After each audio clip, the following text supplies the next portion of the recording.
Park said she attended the event to seek cooperation on North Korea from both China and Russia.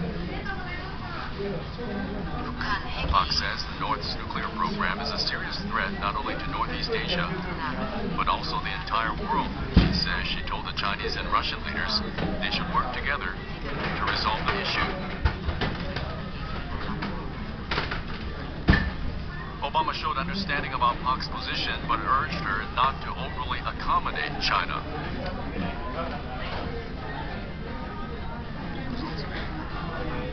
We want China to abide by international norms and rules, and where they fail to do so,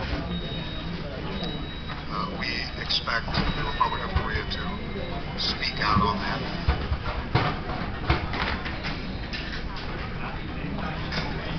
A new IT project is helping busy school teachers streamline their work with the help of computer hackers. The word hacker may carry negative connotations, but it can also describe IT engineers in general. The term comes from hack, which is used to mean programmer. A group of programmers have gathered in Tokyo to compete in creating software for school teachers. The event was dubbed a hackathon.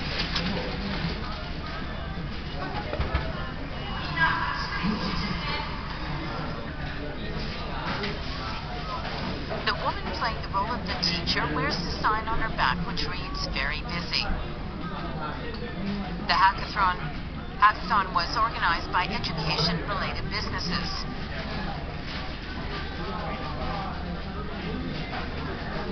Teachers from elementary, junior high, and high schools are taking part in the two-day event.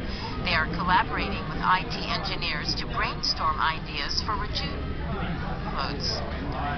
A 2013 survey by the OECD showed that teachers in Japanese schools worked for 53.9 hours per week.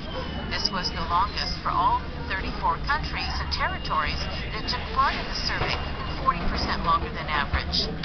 This teacher says he's inundated with work to prepare all kinds of papers and documents, including handouts, tests, and conference materials. He says he often works until late to get his job done. At the end of the two-day hackathon, the participants presented 6 kinds of software they'd like to develop. This is an application for automatically grading students' test papers.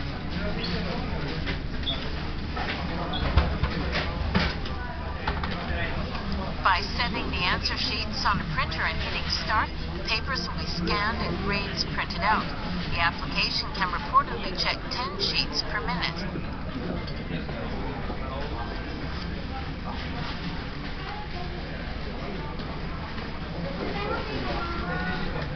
Another group presented special plastic backing boards for use in students' notebooks. Boards can transfer what children write to their teachers' PCs. This software should make a teacher's job much easier when they collect students' notes to check them. Various ideas presented today are expected to be put into use. This teacher says he would love to use such software. Another teacher says he would have more time to devote to the children if he could finish his routine faster with such software.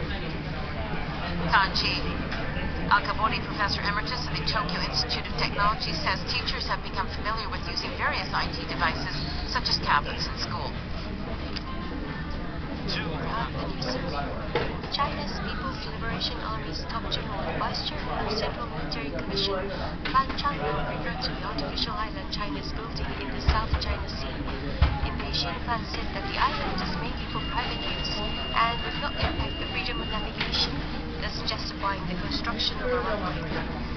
The United States maintained that an artificial island does not make a starting point of territorial waters, refusing to prove the sovereignty of China and say they will navigate U.S. military vessels in the area. To this, China has been saying that it will never allow the violation into its own territorial waters.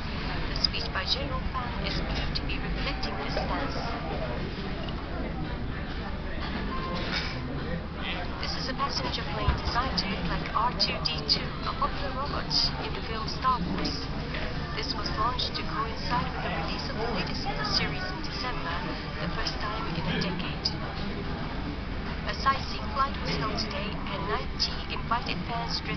liven up the event.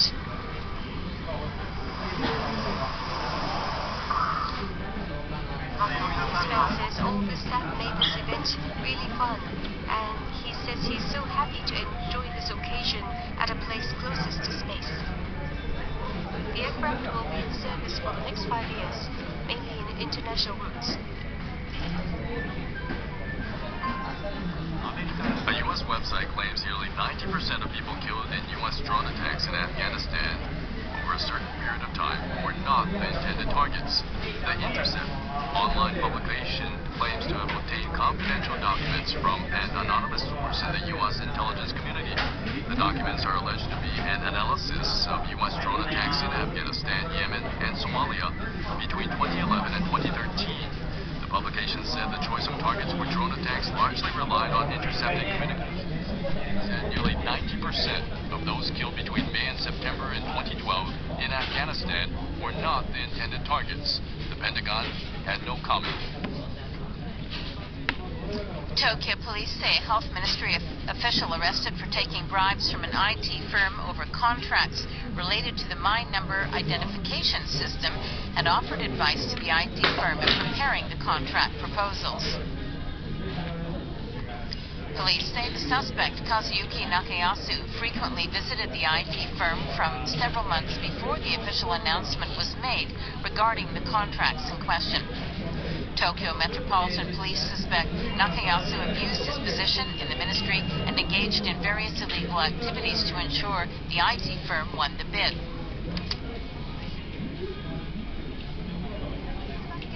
In the International Wheelchair Basketball Federation Asian Oceania Championships, men's team Japan beat South Korea to win a ticket to the 2016 Paralympics in Rio de Janeiro.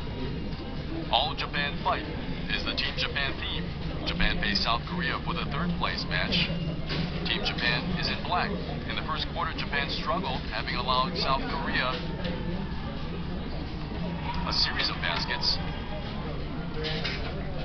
But in the second quarter, Captain Deo Fujimoto got on a roll, giving his team the momentum. When he came up short, teammates picked up the rebound for him. Fujimoto says he had full confidence in his teammates. He says they created good situations for him to score.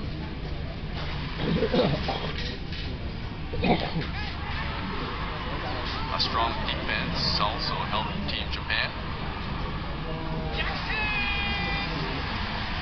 The team mounted a comeback before halftime. In the second half, Japan's bench played well. Japan beat South Korea with his team play and has now won a berth in the Paralympics for the 11th consecutive time. That's Japan first in a team event. Fujimoto says he and his teammates transformed huge cheers and expectations into a strength. He says he feels so great because Japan has accomplished his goal. In the Japan Open Golf Championship, 17-year-old Takumi Kanaya made the cut after surging to second place the previous day. Kanaya is a second-year high school student. He clinched the amateur title earlier this year.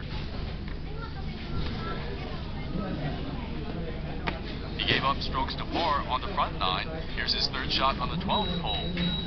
And sets him up for a birdie. It was his first of the day. He was in a tight spot on the 17th hole, pitching out of the sand. But he manages to save par. He finished the round in 5th place, 5 strokes behind the leader.